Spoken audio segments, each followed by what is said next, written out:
Hi viewers, this video is on the review of a Gama Eyas fountain pen. This is a green color pattern ebonite fountain pen. As I told earlier uh, in the earlier videos, for removing the nib, use proper fixture and tap it from the bottom side. And the nib number is 35. And let us see how the pen writes.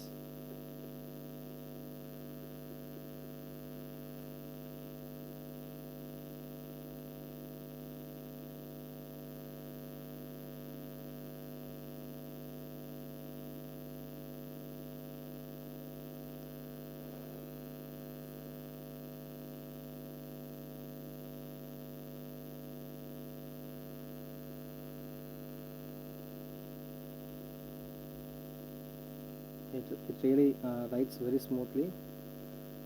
So apply Vaseline whenever apply Vaseline on the threads whenever you refill the ink.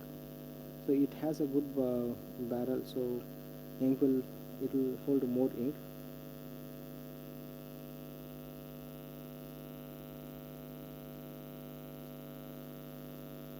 See, there are small features which will help the people in handwriting. See, this step is in the grip. It helps in holding the pen properly, because few people will are having a habit of holding the nib area in this area. So this ring will prevent the fingers going below the grip area. So in such a way it will help. So not only that, while removing the nib, this acts as a rest in the block. Yeah, if you need more clarification on this pen, you can comment us in this video, and then we will help you. Thank you.